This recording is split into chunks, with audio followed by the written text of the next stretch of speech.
crawl for Mama? Noah was kind of a little bit of a surprise. Look at you scooting around. We had him in 2012. He was the happiest baby that you would have ever seen. He just would warm up to anybody the second he would meet them and smile and play with them. It was October 2013. Amanda and James Creighton were raising their 3 children in the western suburbs of Phoenix when suddenly 18-month-old Noah got sick. We were all sitting down to dinner, and I spoon-fed him a bite of, what we were eating. And I turned my head, and he is just throwing up. And my husband hopped up and took his temperature, and it was 103.5. The fever persisted for weeks, but doctors couldn't figure out what was causing it. He gradually started being less friendly, and he gradually started being more lethargic. This is not my son. And there's something really wrong. They thought it might be related to salmonella poisoning his grandmother had gotten 1 week earlier. I had asked, could this be salmonella? And they said, absolutely not. He would have bloody diarrhea if he had salmonella. He would have diarrhea, he would be vomiting. They took Noah to the local hospital for more extensive testing. We put the baby through so many tests, blood tests, catheter, and it's frustrating putting a very young child through that and still not having answers. They had to take him in for this MRI. This new surgeon takes a look at the MRI, and he said, this is an abscess, and it's growing. We will have to do a craniotomy, where they cut his scalp from one ear almost all the way over to the other, and they take a piece of his skull out. It was surreal, just completely out of control. The surgery lasted nearly 4 hours. When Noah first came back to the room, it was scary. I mean, he was in a coma. Days later, doctors finally explained the mystery behind his brain infection. They said, this is Salmonella Heidelberg. And he said that, it doesn't usually happen that they get brain abscesses from Salmonella Heidelberg, but Salmonella is a very virulent bacteria. And when you have a young child with, his immune system is not developed as somebody else's, it will seed in his brain. And he said that it's because of how strong the bacteria is.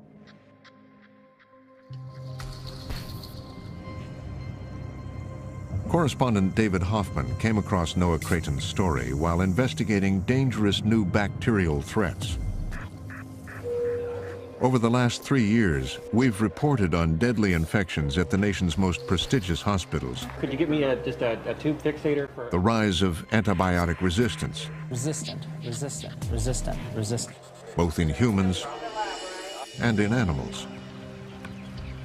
And now, a common bacteria that has become dangerous in new ways. Salmonella. Is there enough on this plate to make one person sick? There's enough to make thousands of people sick. Many kinds of salmonella are harmless, but some, like the one that sickened Noah Creighton, are becoming more severe and difficult to treat. Salmonella causes more hospitalizations and deaths than any other foodborne illness. It's found on a wide variety of food and sickens more than 1 million Americans every year, about 200,000 from contaminated poultry. Poultry products carry salmonella more than most other products. And the strains of salmonella that are showing up on these chickens aren't the ones our grandmother knew about. They are tougher, stronger, and many of them are antibiotic resistant. The story of how Noah Creighton got so sick from salmonella actually starts more than a decade ago, here in Portland, Oregon, 1,000 miles from where Noah lives. It's part of the outbreak investigation. It was the summer of 2004 when Oregon health officials noticed that patients were showing up in hospitals with a particularly virulent strain of Salmonella. How many cases we have had? It was a strain they didn't know much about. That may be the first phone call that we made. Okay, We started looking at cases of Salmonella Heidelberg, and it was a particular pattern that we were very interested in. Emilio DeBess investigates foodborne outbreaks for the Oregon Health Department. He and his small team keep a close eye on reports from local hospitals, tracking trends in food poisonings, trying to identify the food source that made people sick. Is it hard to track these things down? It's difficult to try to figure out how outbreaks happen. Many leads go nowhere. Most investigations are never solved. But as cases of Salmonella Heidelberg began to build in 2004, one of the victims gave DeBess an important lead. And she kind of walked me through her day. And she says, you know, at about 10 o'clock on Thursday mornings, I usually go to a store and buy chicken. So I talked to my research assistant. I said, let's go to a store. And she goes, why? I said, let's just go to a store. DeBess wanted to see if the same Salmonella strain that had sickened the victim was on chicken in the store. So we drove out to the store, and I remember looking at all the chicken and thinking, boy, if I find Salmonella Heidelberg in this chicken, it's going to be huge. And then I thought, well, what's the likelihood? It's been 3 weeks. So I just said, well, I'm just going to pick one here and pick one there and pick another one there. It's finding a needle in a haystack, right? It's just nearly impossible. 3 days later, we got a phone call from the lab saying, your chicken is positive. And not only positive, but positive for the exact same strain of Salmonella that was in the patient. You know, I said, wow, was that a coincidence? What's the likelihood of that? Hi, my name is Dr. DeBess. I work for the State of Oregon Department of Health. Interviews with other victims revealed that many had eaten the same brand of chicken that DeBess had brought back from the store. For him, it confirmed that the Salmonella Heidelberg was coming from one company, Foster Farms, the largest poultry producer on the West Coast. And it wasn't just Oregon. Health officials in Washington state were also seeing a significant jump in cases of Salmonella Heidelberg that they traced back to Foster Farms. After a while, we started calling this molecular pattern, this DNA fingerprint, if you will, the Foster Farms pattern, because it was so tightly associated with people who were eating chicken from Foster Farms. The illnesses were more serious than just the usual food poisoning. People were being hospitalized. Salmonella Heidelberg is more commonly found in blood than many of the other Salmonella serotypes, so probably has more propensity to invade through the intestine and get into the body and do more damage. That summer, a man in his 60s was stricken by Heidelberg and died. I think we knew that it was serious, one, because a person had died of the disease, and then Washington was seeing so many cases. It became, quickly fast-tracked into something really huge. With the outbreak growing, DeBess called Foster Farms officials to a meeting in January 2005. It was somewhat of a tense meeting. We actually had proof that the chicken had actually come from a Foster Farm plant in Kelso, Washington. And so our expectation was for them to obviously argue about it, but come to a consensus and correct whatever needed to be corrected, and they wouldn't agree to that. In their minds, nothing was wrong with it. Despite repeated requests, Foster Farms would not speak to us. But DeBess says that at the time, the company told him it had done its own testing, using its own methods, and had gotten different results. We were using the CDC method of DNA fingerprint testing. And this is a very standard method used all around the world and certainly around the United States. Yes. And the person that Foster Farm had actually hired was using a different method. So they did not believe their chicken was the cause of an outbreak. DeBesse turned to federal meat inspectors to intervene. And they agreed with him that Foster Farms was responsible for the outbreak that sickened 46 and killed 1. Under pressure, the company agreed to reduce the levels of salmonella at their Kelso plant. And for a while it worked.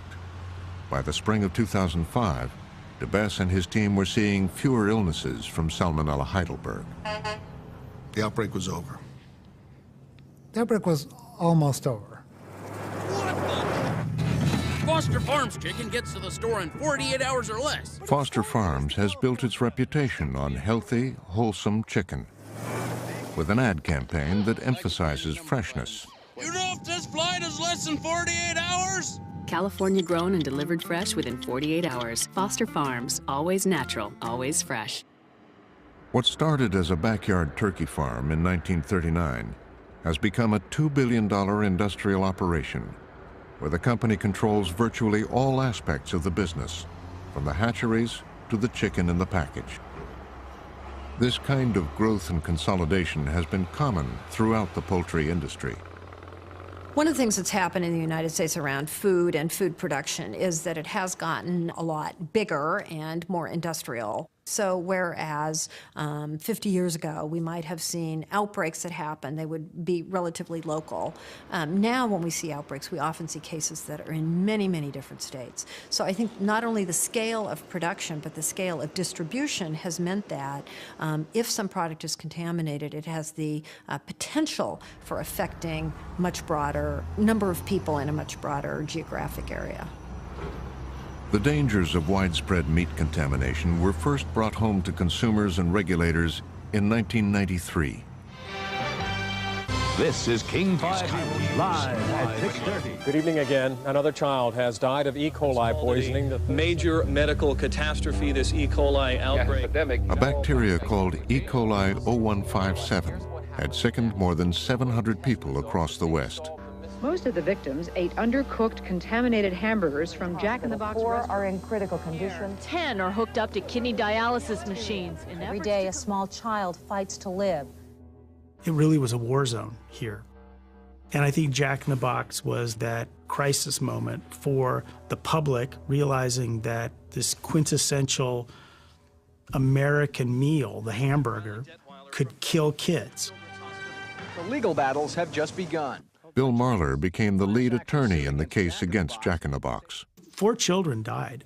A small white casket carried the 17-month-old child. And they died really, this is not like an easy death. I mean, when these children die, they usually die of their bowel perforates, they die of strokes, they die of heart attacks. It was a watershed moment. The crisis had exposed gaping holes in the meat safety system. The U.S. Department of Agriculture, which oversees meat safety, had failed to keep deadly strains of bacteria, like E. coli 0157, from reaching consumers. That was a seminal event for the agency. We realized that the most important food safety issue was not what we could see with our eyes, but what existed invisibly to the naked eye, and that is bacteria. The disaster spawned a major overhaul of the meat safety system, and USDA banned E. coli 0157 from raw ground beef by declaring it an adulterant. It means that from here on out, there's zero tolerance for E. coli 0157H7 in hamburger. If it sickens somebody, you have to recall the product. That was something that the agency had never done before because bacteria were considered to be a natural occurring part of any animal that came in to be slaughtered. Despite opposition from meat companies who said the change would be too costly and couldn't be done, over the next 2 decades, illnesses from E. coli 0157 dropped dramatically. But E. coli 0157 wasn't the only deadly bacteria found in meat. Salmonella sickens and kills more of us than any other foodborne pathogen. And over the last 20 years, I've represented dozens and dozens of families who've lost loved ones from salmonella contamination. After Jack in the Box, the USDA began testing for salmonella in slaughterhouses and set new limits on how much would be allowed. But unlike E. coli 0157, USDA didn't declare salmonella an adulterant and ban it. They believed that question had been settled in court in 1974. And in that decision, the American Public Health Association wanted salmonella to be considered an adulterant. And the USDA and the beef industry together said no. And this is actually from the court decision, that housewives will take care of it. They know what they're doing by cooking it properly and handling it properly. It's the consumer's problem. But that assumption would prove perilous. Salmonella can easily spread and get people sick when raw poultry is being handled. Over the past 15 years, salmonella outbreaks linked to poultry have become an increasing public health concern. Between 1998 and 2012, chicken and turkey have been associated with 278 salmonella outbreaks in at least 41 states. One of the biggest started in Arkansas in 2011 at Cargill. Hey David, I'm Shane Acosta with Cargill. Welcome to the Springdale Complex. Now, does that need to be adjusted? Feels good. Cargill was the only poultry company that would allow us to visit parts of their production facilities. So we could stop here in the middle and get an overall view of the area. Here at its Springdale plant, the company processes 48,000 turkeys a day. Is our marinated tender production. Like other meat companies, Cargill has had a history of foodborne outbreaks, but nothing like the crisis it faced in 2011. This meat packaging plant in Springdale, Arkansas, could be responsible for a nationwide outbreak of salmonella that's killed one person and sickened 77 others. Cargill Foods has launched one of the largest meat recalls in U.S. history. It covers 36 million pounds of ground turkey. The decision to recall the ground turkey was recommended by Cargill Vice President Mike Robach. Is it painful for a company to do that? It's very painful for a company to do that. It's not a decision taken lightly. It was clear to us that there was an association with a number of those illnesses with our product. Cargill had known for months that it was having problems with salmonella. When we saw increases in levels of salmonella in our product, we kind of looked at it and said, oh, you know, that's kind of a seasonal thing, and it came up and it went down, and I think at the end of the day, we weren't taking appropriate action. The failure to act allowed millions of pounds of ground turkey to leave the Springdale plant, and much of it was known to carry high levels of salmonella. As a result, 136 people were sickened, and one died. And it all happened under the watch of USDA's inspection arm, the Food Safety and Inspection Service, FSIS, which has inspectors in every slaughterhouse in the country. Has the inspection process kept pace with the times? No, it hasn't. I mean, you know, we have inspectors that are doing the same thing they've been doing for years and years and years before Jack in the Box. Looking for abscesses, bruises or bones. Bruises, bones, some quality issues. Something you can see. So something that you can see. So it's kind of like they sniff, they smell, and they look. That is not the modern way for us to be applying what we know from a scientific standpoint to providing good oversight. Most inspectors aren't looking for bacterial threats like salmonella. That's because USDA's inspection practices were set by law over 100 years ago. You go back to the days of the jungle and Upton Sinclair and Teddy Roosevelt creating USDA's oversight responsibility for meat and poultry inspection. The focus was then really getting diseased animals out of slaughterhouses. We don't have that problem today. We didn't have that problem when this occurred. We'll walk all the way down to the end where you'll actually see product entering the chiller. Companies like Cargill do take steps to reduce salmonella during processing. These cold water baths also contain our intervention, a dilute solution of paracetic acid, the same acetic acid that you would find in vinegar. After the baths, FSIS inspectors occasionally test for salmonella. They have limits, or standards, on the number of birds that can be found with it. But some salmonella still gets into the marketplace. When I first started in the poultry industry, sometimes 70% of the carcasses would be positive for salmonella. We've driven that number down to where now we're less than 10%. So you look at a huge decrease in the prevalence of salmonella in poultry without a corresponding decrease in human salmonellosis. Salmonella levels are going down. Human illness is not. It doesn't take a genius to understand that if this is going down and this is not, this must be the wrong standard. The problem with the standards is that USDA's testing is sporadic and unreliable. Inspectors test less than 1 bird a day, even in plants that process hundreds of thousands daily. What's more, the testing doesn't measure the amount of salmonella found or differentiate between innocuous and dangerous types, like Heidelberg. A company can meet the salmonella performance standards, and their product can still be responsible for causing an outbreak of foodborne illness. That's exactly what Cargill realized during the 2011 outbreak. The whole time we were in compliance with the USDA performance standard. So we were meeting USDA requirements. You were meeting that. We were meeting it. We were meeting it. So what does that tell you about the performance standards? That it has been ineffective and it's time to change it. Is it broken? It never worked. But the inspection process wasn't the only weakness in the system. Once the salmonella-tainted poultry had left the plant and started making people sick, the USDA had very little authority to get the meat off the market. The fact that Cargill did recall the product, they didn't have to. They didn't have to. Since salmonella is not an adulterant, there was no authority for the USDA to pull that product. Unable to order a recall, the government had to rely on the goodwill of Cargill to pull their tainted ground turkey. For us, it was the right thing to do. Make people aware, let's get it off the market, let's get the problem fixed, and let's move on.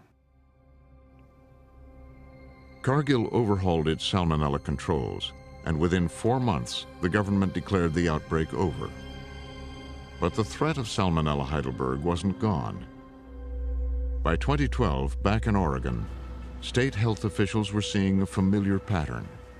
Our attitude was one of, here it comes again.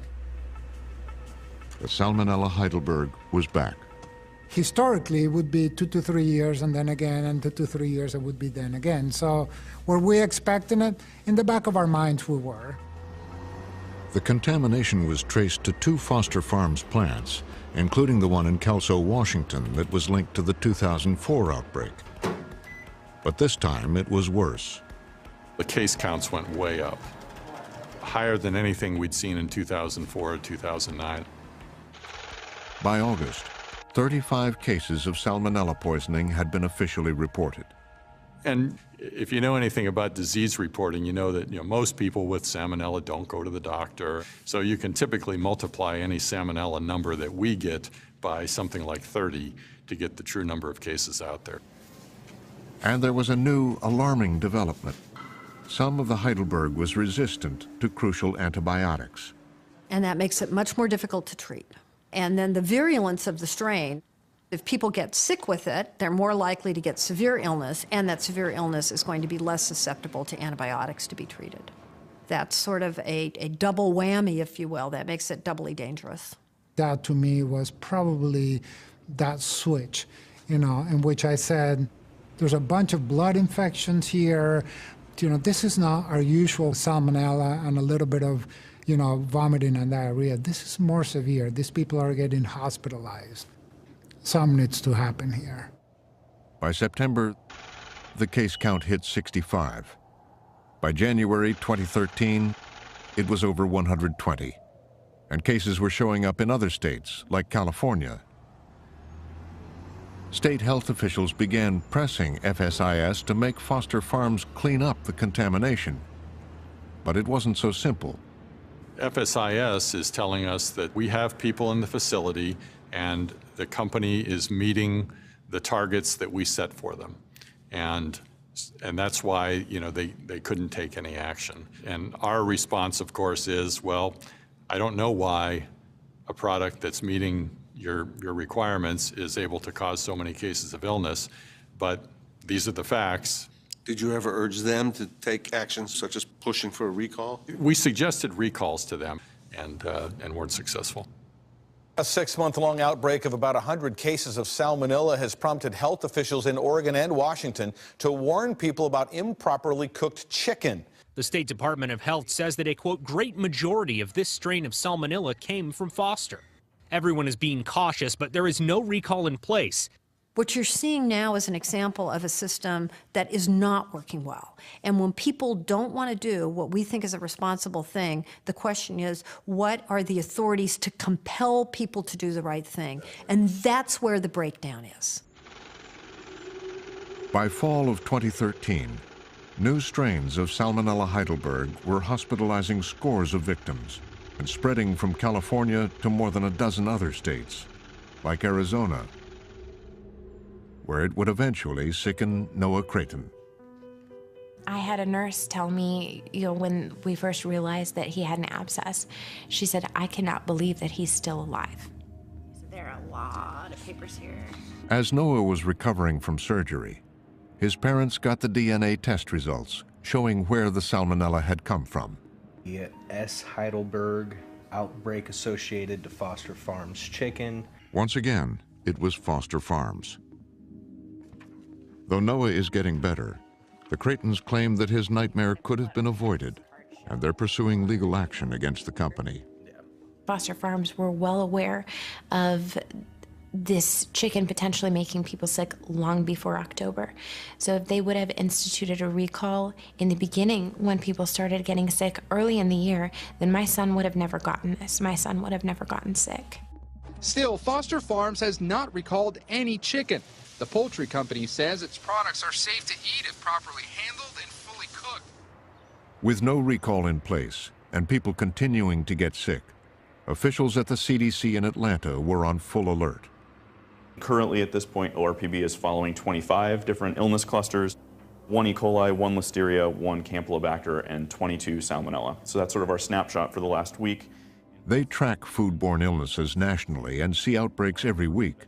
That brings us to our first investigation of the day. But this one was far more troubling. This outbreak put a lot of people in the hospital with severe illness. Nearly 40% were hospitalized, which is almost twice what we expect in the usual Salmonella outbreak. So these are all Salmonella Heidelberg cases? Each little line is a Salmonella Heidelberg that has been sent in from state health departments. What had started as a trickle of cases cascaded into a stream of illnesses. We wondered, where does this stop? How many are there going to be?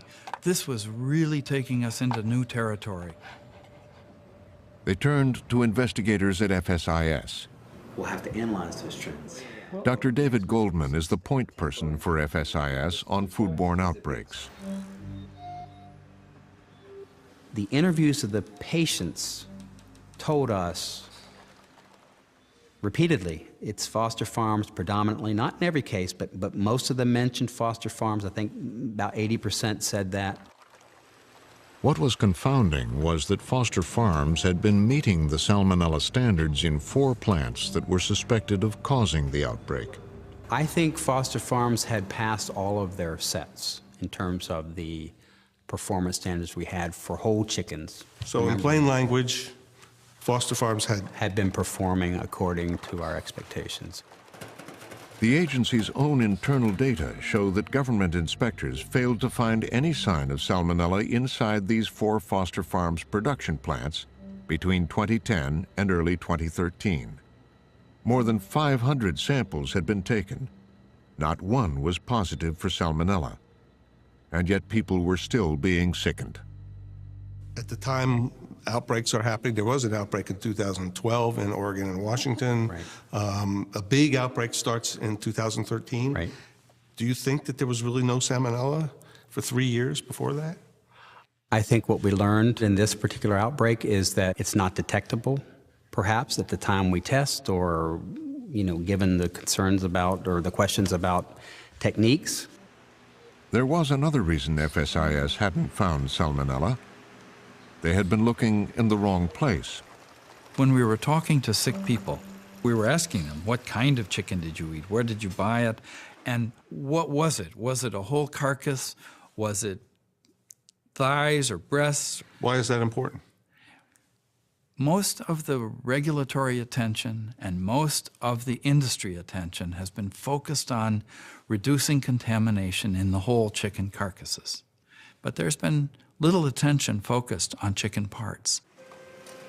And that was a huge problem, because 80% of the chicken sold today has been cut into parts, a process that can release Salmonella buried in the skin. Yet, FSIS had never set limits for Salmonella on chicken parts. So what you're telling me is the government has not tried to reduce the amount of Salmonella on chicken breasts and chicken legs like the kind I buy? The effort has been focused in the industry and in the government regulations on the whole chicken carcasses. But FSIS had recently done research showing that about 1 in 4 chicken parts nationally were actually contaminated with Salmonella. So they quickly began testing the chicken parts from Foster Farms. When we sampled the Foster Farms plants, in 3 of them we found roughly 25% of chicken parts, maybe slightly higher, had Salmonella. So in the middle of the outbreak, it's building steam. Yes. And you do more sampling of chicken parts. That's right. With under Foster Farms. Right. And you find that 1 in 4 pieces of chicken are contaminated. With Salmonella.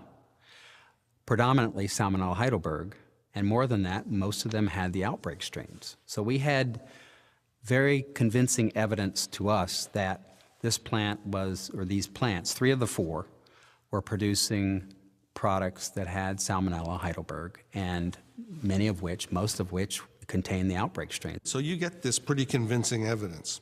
Why not a recall? Because at that point, none of those samples were linked directly to somebody getting sick.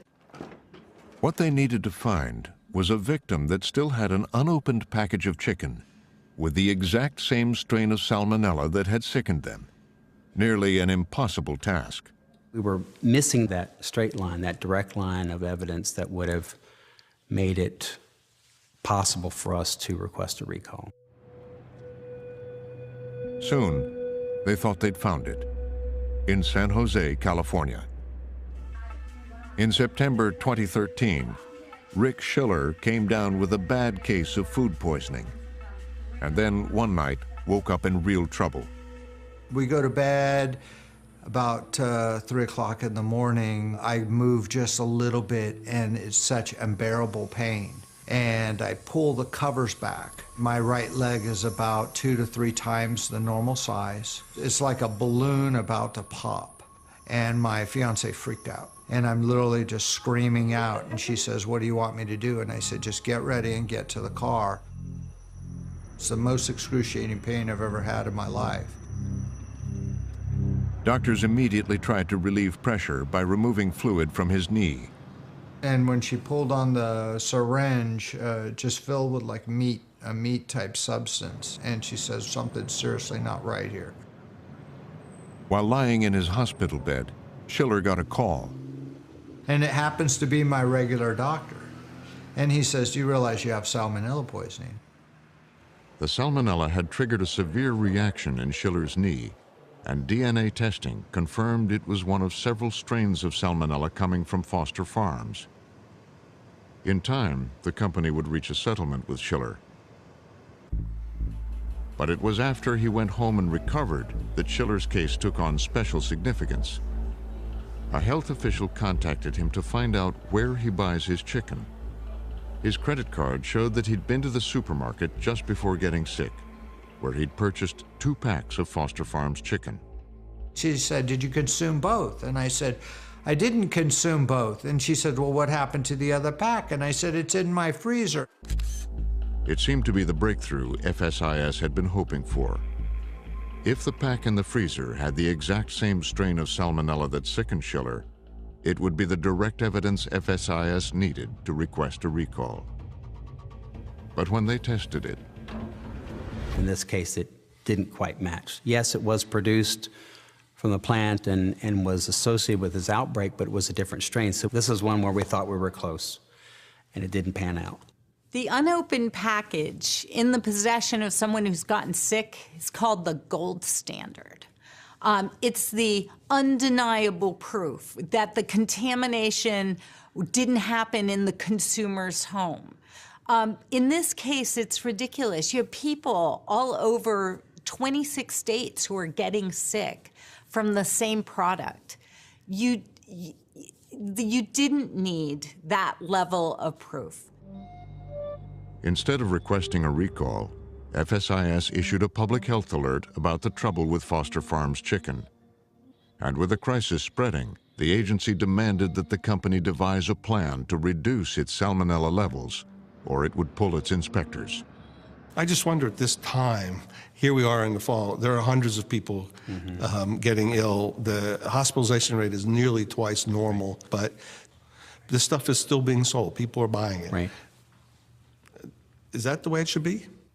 We believe we took the strongest action we can take. They have to respond to our notice that we're going to withdraw inspectors. You're going to have to shut down your operations. And they presented to us a plan, and the agency looked at it and said, it looks like they can control salmonella if they implement all these things.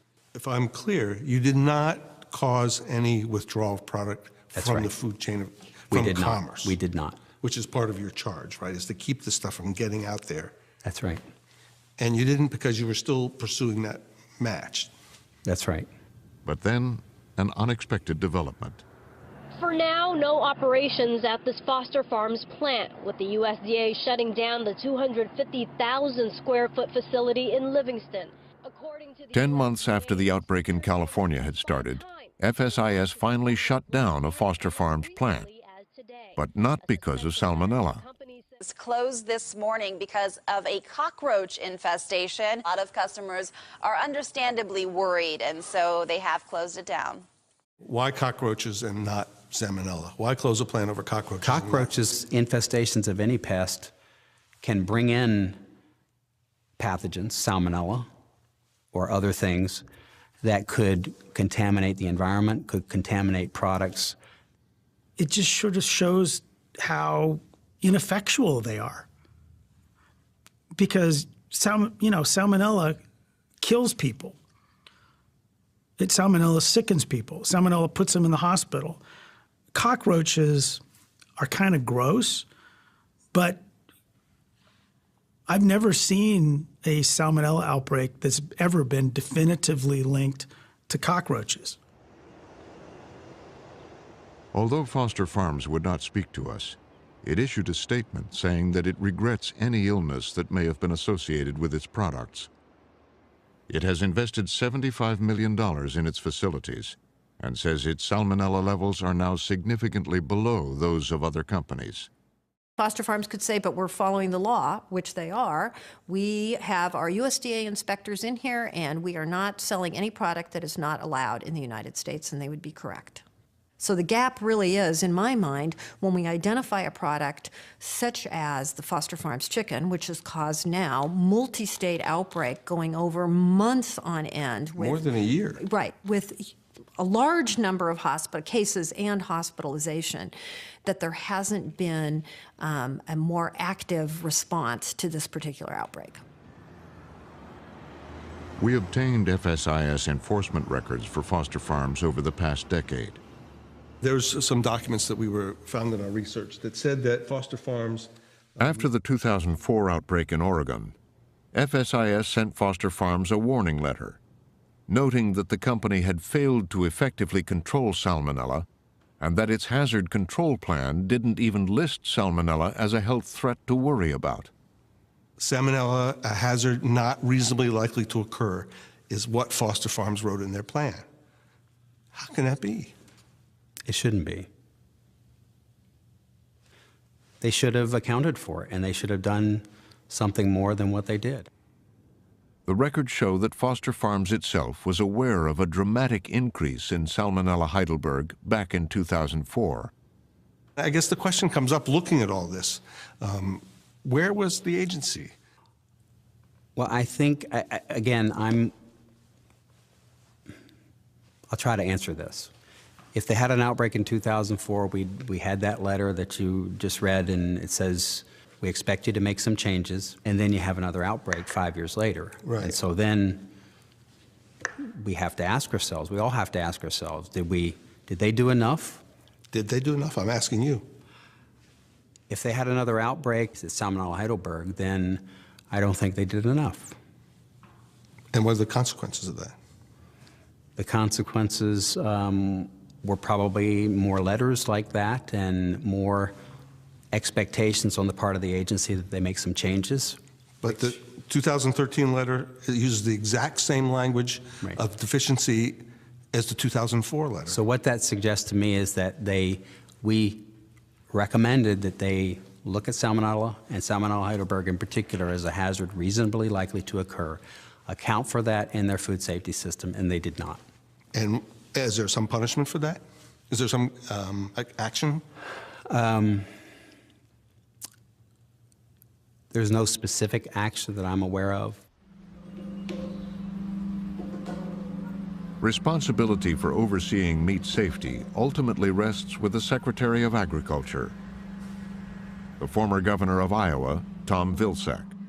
Well, Mr. Secretary, I still don't understand what happened with Foster Farms. This outbreak went on for a year, over 600 people. And I mean, I just wondered, were you standing here in Washington saying, my goodness, what's going on? Why didn't you just say, we have a problem, we should shut it down? Shutting Foster Farms down wouldn't necessarily have prevented any of those hospitalizations or illnesses because the product that caused those illnesses had already entered the stream of commerce. But in terms of being able to recall the product, well, we certainly would have if we'd had definitive proof of the specific product that was causing the illness. That definitive proof is necessary in order to meet the legal burdens that are required in order to make sure that a court doesn't overturn it.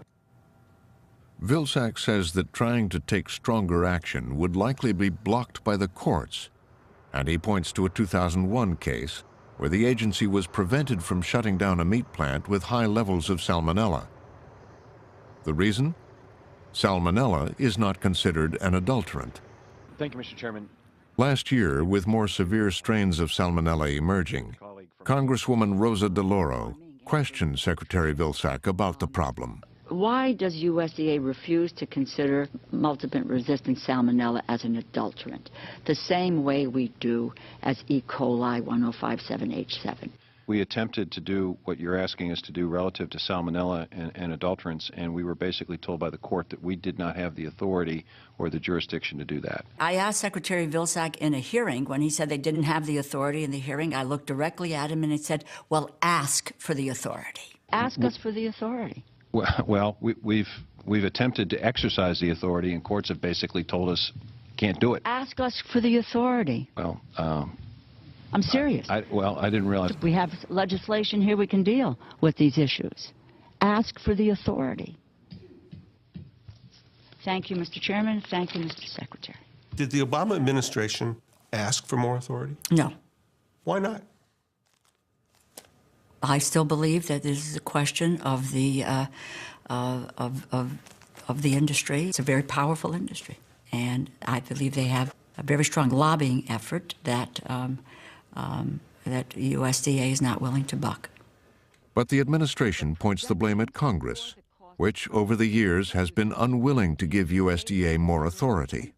If Congress wants to give us additional power and direction, fair enough. But at this point in time, I have to live with the rules that we have. Have you asked for more authority?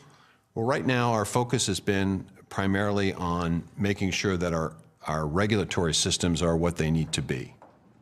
Recently, USDA began requiring companies to recognize salmonella as a likely hazard and proposed salmonella standards on chicken parts.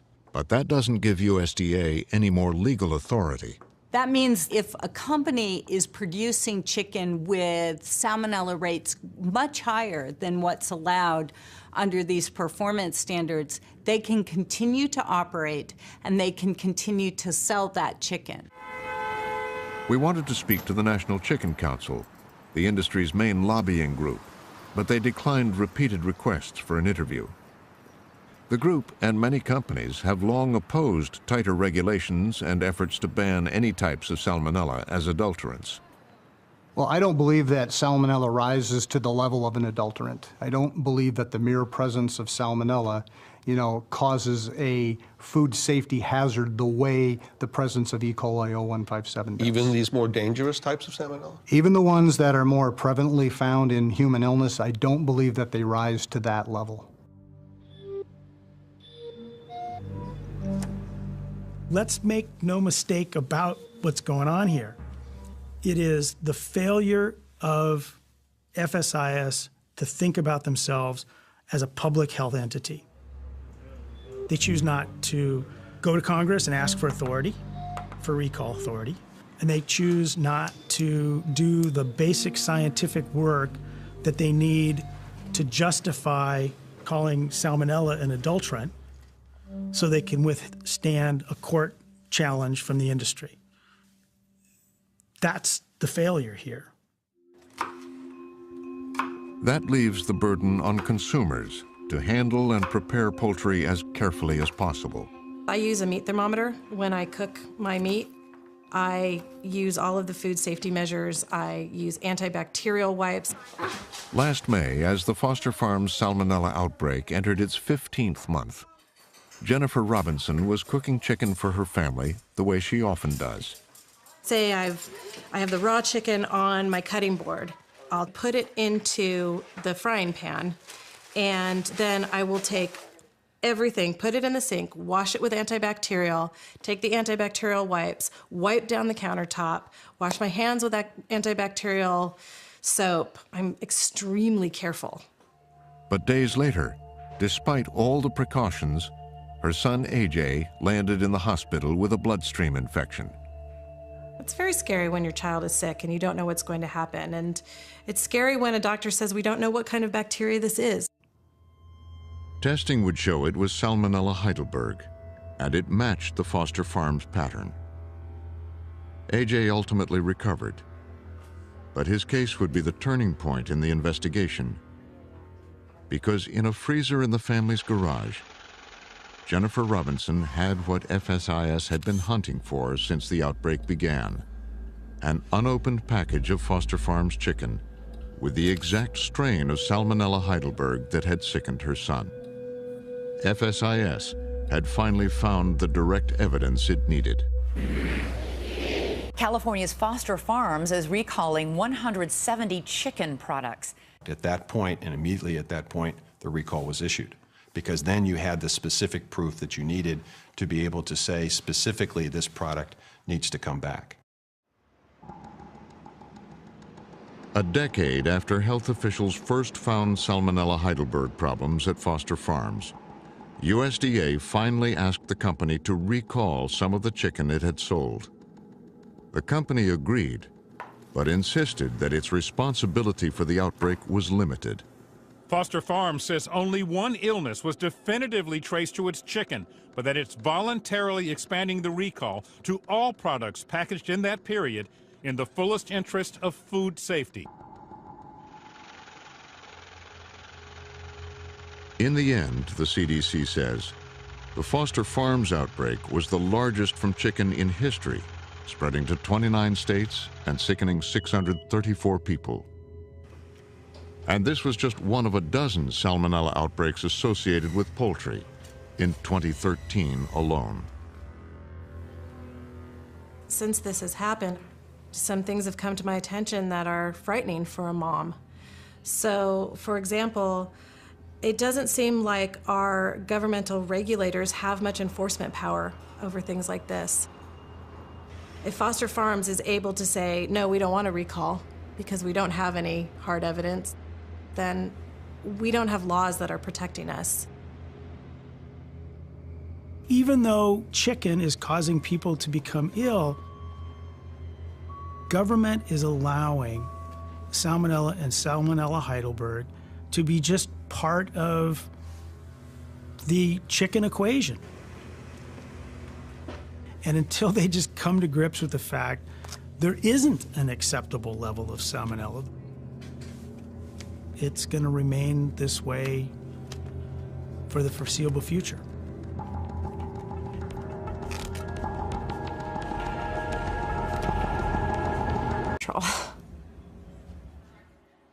The surgery lasted nearly 4 hours.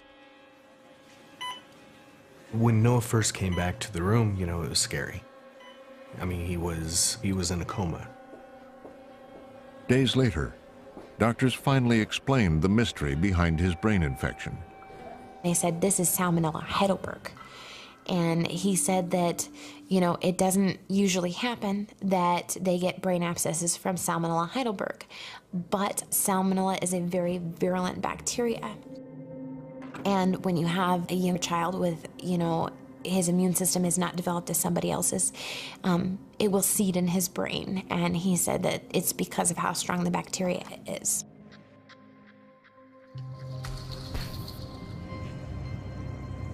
Correspondent David Hoffman came across Noah Creighton's story while investigating dangerous new bacterial threats.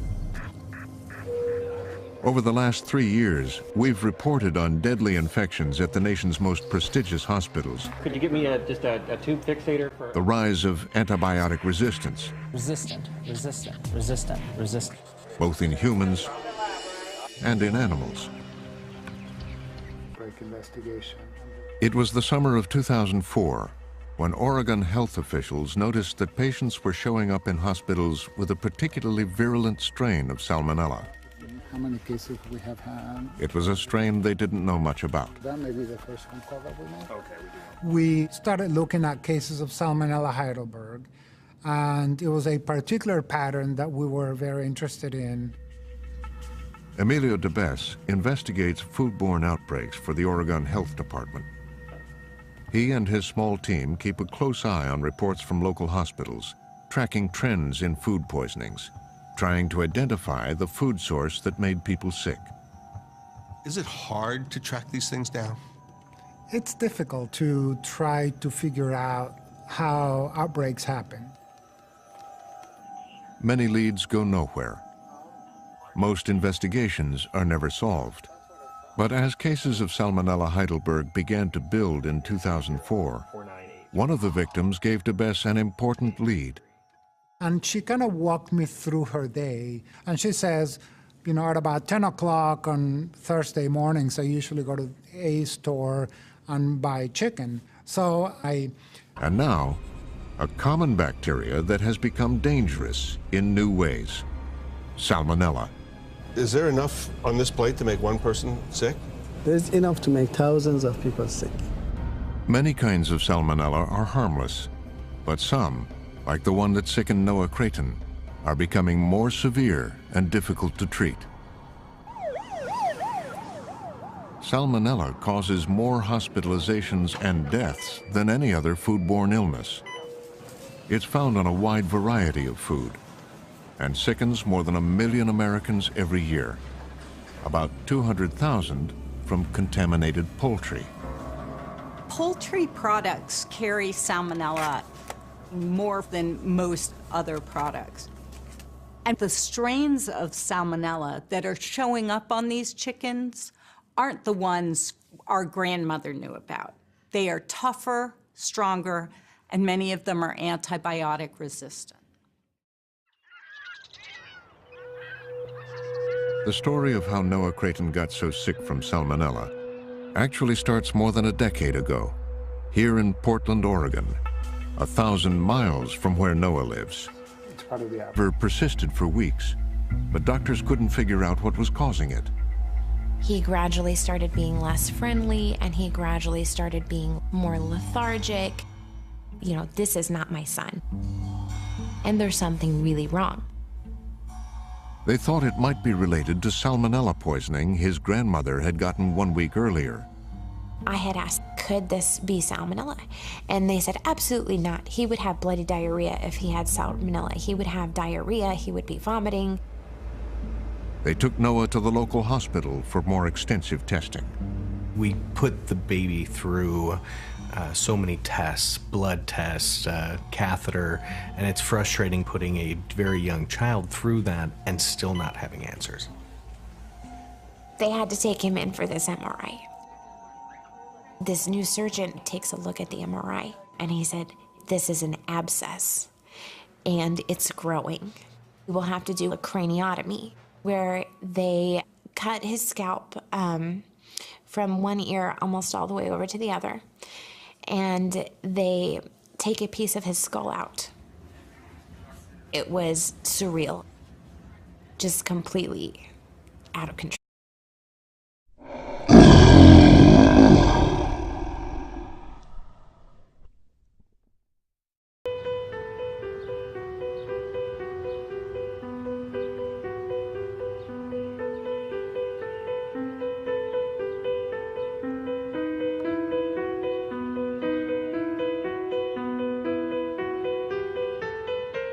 Gonna crawl for Mama?